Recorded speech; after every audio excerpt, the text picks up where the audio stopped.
Amém. Vamos ler do Prior-Geral da Ordem de Cristo,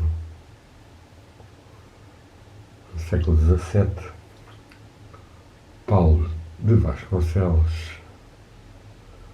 nascido por volta de 1670 e que vive bastantes anos, quase 80 e tal, mas não sabemos a data do seu nascimento, que publicou em 1649 uma obra muito valiosa, Arte Espiritual, que teve uma reimpressão em 1725, na qual Frei Paulo de Vasconcelos tenta transmitir algo do seu conhecimento do mundo espiritual, dos anjos, da divindade, dividindo a obra em vários capítulos, alguns tratando da clássica trivia do purgação, iluminação e união, e dando para cada uma destas fases ou estações do caminho espiritual de aperfeiçoamento, despertar dos sentidos espirituais e da religação a Deus e ao Espírito merecida pela vida justa, sóbria e espiritual, considerações ou meditações que devido mesmo para cada dia. Vamos ler um dos temas ou atributos divinos que é menos conhecido, menos trabalhado, e Frei Paulo Vasconcelos vai tentar transmitir a sua visão nos aspectos cósmicos e científicos bastante simples, século XVII, XVI, mas com algumas indicações espirituais, por vezes bem valiosas ou de aplicação nas nossas vidas. Como ainda não li esta parte, poderá haver alguma hesitação. Consideração para o 8º dia é a da imutabilidade divina. Considera como todas as coisas criadas se mudaram do seu não ser ao ser que Deus lhes deu.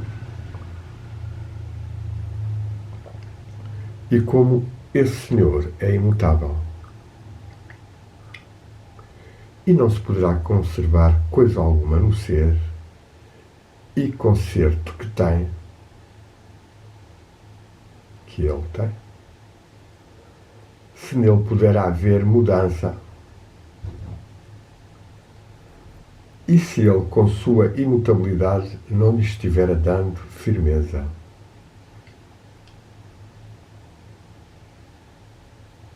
Também nota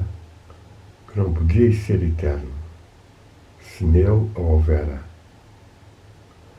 porque já se ficava mudando do que antes era ao que o novo começava a ser. Nem de lugar a pode haver, pois está em toda parte, e não pode haver alguma em que de novo esteja. Esta é muito importante, no sentido de que muitas vezes nós clamamos: venha a nós o vosso reino, venha a nós o vosso Espírito, venha a vós a vossa luz, vinde até nós, ó Deus, quando de facto a divindade já está em nós. O que sucede é que realmente nós não temos a energia psíquica e vibratória suficiente para aceder a tal plano da pluridimensionalidade do universo. Assim, nós devemos valorizar mais esta presença constante da divindade nos seres, que nos leva a aceitar como uma injunção válida a que São Paulo e outros místicos, e nomeadamente o mestre Erasmo de Roterdão, apelava às pessoas estarem mais numa oração incessante pela sua vida justa e pela sua consciência do ungimento divino que os seres têm em si e que pode ser mais ou menos desenvolvida pela vida, pela oração, pela meditação, tal como nós estamos agora a fazer, tentando, perante as trevas da grande agitação materialista e cética e violenta e hegemónica e opressiva, mantermos a ligação espiritual e abrir-nos com regularidade a esse nível, a esse estado, em geral, para quase toda a gente, utópico. O nível de sentirmos mais a divindade ou Deus em nós. Portanto, diz-nos Frei Paulo de Vasconcelos que não pode haver mudança de lugar, pois ele está em todas as partes, e não pode haver alguma em que de novo esteja, nem se muda em bondade o que essencialmente é bom, nem se muda em riqueza o que é infinitamente rico de todas as coisas. Não se pode mudar de saber a não saber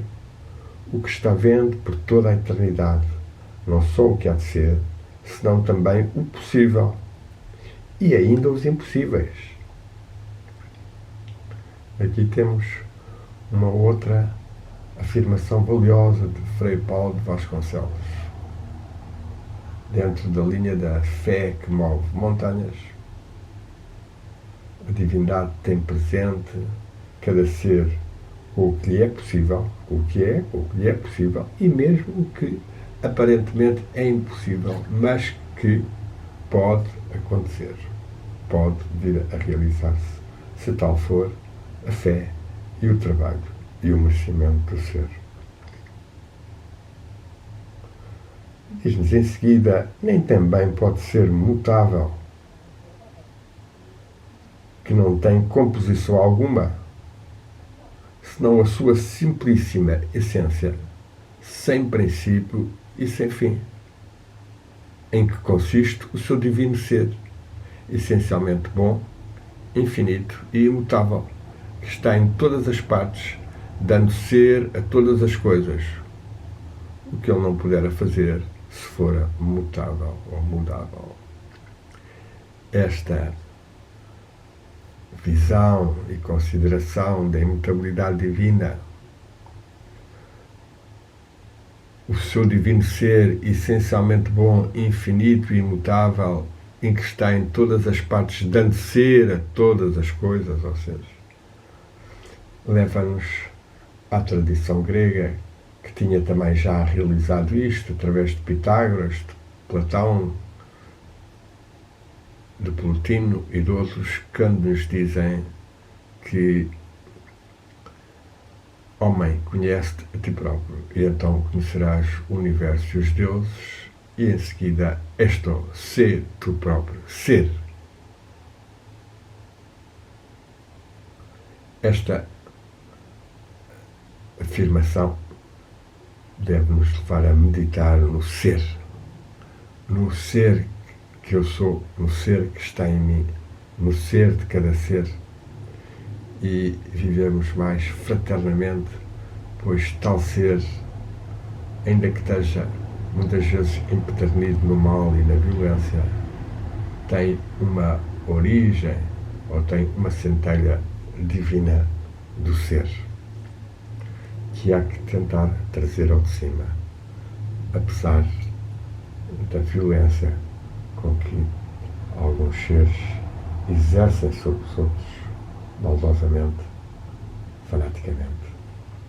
Um grande desafio nós conseguirmos manter esta visão. Todos os seres são filhos e filhas de Deus e o seu ser íntimo, o seu ser espiritual é de origem divina. Nele, nessa origem divina, há o acesso à divindade. Esta é uma das linhas mais importantes de trabalho espiritual e que os cavaleiros espirituais, seja cristãos, seja islâmicos ou sufis ou persas, afirmaram com destemor e que muitos místicos de ambas as religiões e também da Índia, do Sanatana Dharma, realizaram e expressa no sentido do Ishtadevata e o Antaryamin, dois conceitos bem importantes. Primeiro, dizendo que a divindade se manifesta em cada um conforme o seu desejo, conforme a sua visão, conforme a forma com que a vê, desde que haja fé e merecimento. O Antaryamin, que significa a divindade como regente interno. E isto leva-nos bastante a muitos grandes seres da humanidade que tiveram consciência disso e o afirmaram, reafirmaram e o demandaram, como entre nós, Antero de Quental realizou fortemente, mas também mesmo Leonardo de Coimbra e Fernando Pessoa, Agostinho da Silva, Lila Pereira da Costa o afirmaram e o procuraram. Possa nós, cada um de nós, ter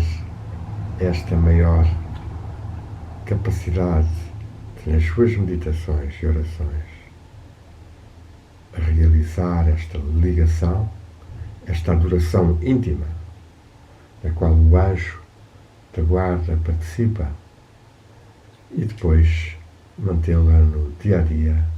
face por vezes a grandes dificuldades, grandes manipulações, grandes amilhazamentos, como vemos hoje na comunicação social, completamente ou em grande parte controlada, sobretudo nos grandes canais, por forças violentas e opressivas e alienadoras, anti-humanistas, infra-humanistas, da hegemonia ocidental globalista da oligarquia, e que se estende às redes sociais, onde o Facebook é useiro e vezeiro em censurar e bloquear as pessoas que levantam um pouco a voz com mais sabedoria quanto a tal triste estado de avançamento e de negatividade de tantos políticos ocidentais, em especial, muito vendidos ao imperialismo norte-americano, ao sionismo israelita e à oligarquia hegemónica capitalista infrahumanista. Avancemos de novo para afirmar e irradiar mais conscientemente a presença divina que está em nós. Considera como tudo está obrando por si, sem dependência alguma de outra coisa, e dá a cada uma das criaturas de que tem necessidade, conforme o seu merecimento e capacidade, sem multiplicação de ações, senão com a sua simples essência. Está obrando tão diversas coisas como faz nas criaturas, como o sol, que sem mudança alguma abranda a cera e endurece o barro, e com o mesmo raio está produzindo o azedo e o doce. Esta abertura ao sol, como uma imagem de Deus, também é importante, e sabemos como muitos grandes seres, estou-me a lembrar de Juliano, o imperador romano, que desenvolveu o culto do Sol Invictus, foi recentemente tratado pela malograda mártir e portadora do grau da demanda da luz e do amor, Daria Dugina, num artigo em vários artigos, quais eu traduzi para o meu blog, que eu recomendo ver, Blogspot Pedro Teixeira da Mota, da área do Guiné, tanto mais que o Facebook está-me constantemente a ameaçar ou mesmo a bloquear, como sucedeu até hoje, por simplesmente ter transmitido uma pequena partilha de notícia num comentário a uma fotografia já posta no Face, no qual aludia ao tentativa de golpe que foi realizado pelos americanos e israelitas no Irão recentemente e que foi frustrada. Pois este Sol divino, o Logos solar, para alguns seres, é provavelmente um dos intermediários que as pessoas podem receber na sua ascensão vertical, pois ele é identificável ao Cristo, ao Filho de Deus. Há inteligência e amor divina presente no cosmos e, portanto, esse Sol Invictus deve ser contemplado no nascer, no pôr e assimilado e tentado despertar o nosso Sol divino, que tem também uma correspondência no nosso coração espiritual. Avancemos. Do mesmo modo, Deus, Nosso Senhor, com uma simples ação está dando o ser às pedras, a vida às plantas, o sentir aos animais e o entender aos anjos. Com a mesma está concordando com o olho que veja, com os pés que andem concorrendo em harmonia para que o olho veja, com que os pés andem, com o entendimento que entenda, com a vontade que ama e com todos os demais efeitos, sem ele haver mudança, e tanto vê o presente como o passado e futuro, e a tudo assiste sem variedade alguma, porque essencialmente é imutável. Agradece a este Senhor querer ele ser tua firmeza e obrar contigo em todas as tuas operações. Agradece a divindade, a Deus, ao Logos, querer ele dar-te firmeza, ser a tua firmeza, agir ou obrar contigo em todas as tuas ações ou operações. Uma boa frase para meditação, para consideração. E espanta-te de que com tanta suatividade esteja perpetuamente fazendo tão diversos efeitos, sem que nela haja mudança alguma. Alegra-te de que nele esteja a firmeza de tua glória, para que não haja nela mudança. Alegra-te de que em Deus, centro íntimo e mais profundo do teu ser, está a firmeza da tua glória, da tua doxa, da tua luz gloriosa, da tua dimensão de ser espiritual e de corpo espiritual e de ser imortal, para que nela não haja mudança, para que nela não haja constantes eclipses, e vamos abaixo e vamos acima, por situações materiais, por situações físicas, por situações psíquicas, por situações internacionais, quando devemos com regularidade religar ao ser divino e espiritual em nós, que irradia luz e que é luz e que nos deve fazer também tornar-nos seres em corpos de luz e de glória. E assim vamos terminar esta leiturazinha de um capítulo,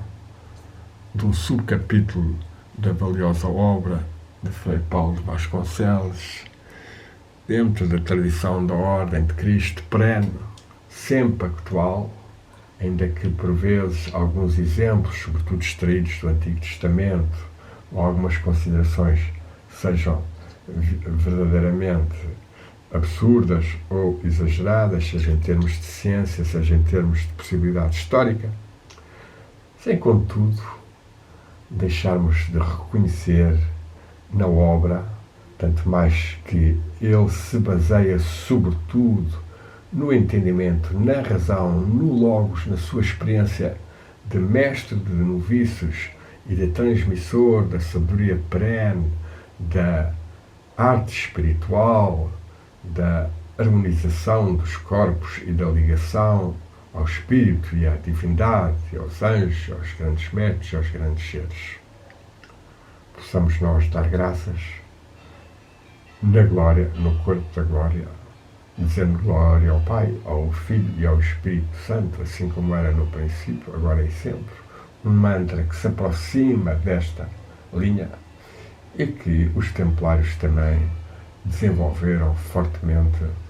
nos seres mais corajosos e nos mais profundos e conhecedores, que nada tem a ver, pouco tem a ver com muita templarice que abunda nos nossos dias. E diziam eles: non nobis domine, non nobis, sed nomine tuo, dá a glória. Este cantar, este apelar à glória, ao nome divino, à vibração divina, ao amor em nós, no universo, no ser, é certamente uma prática bem valiosa de seguirmos, de praticarmos dentro da tradição espiritual portuguesa, templária, da Ordem de Cristo e dos fiéis do amor, universalistas, mas valorizando a tradição, tal como recentemente na Rússia e sobretudo desde o século XIX, mestres como Dostoiévski, Soloviev, Berdaev, Florensky, Bulgakov, Bock e Alexander Dugin e sua filha Daria desenvolveram, unindo as extremidades da Europa numa mesma linha. Possamos nós trabalhar e inserir e ir vencendo as forças das trevas na luz da glória e do amor divinos. Demos graças, demos graças.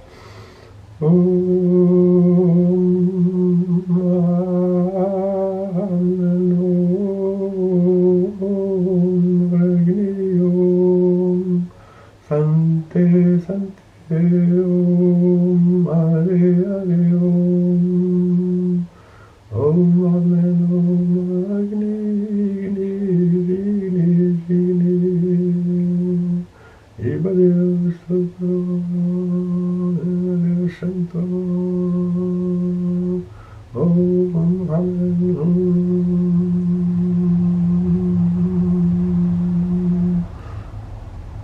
Demos graças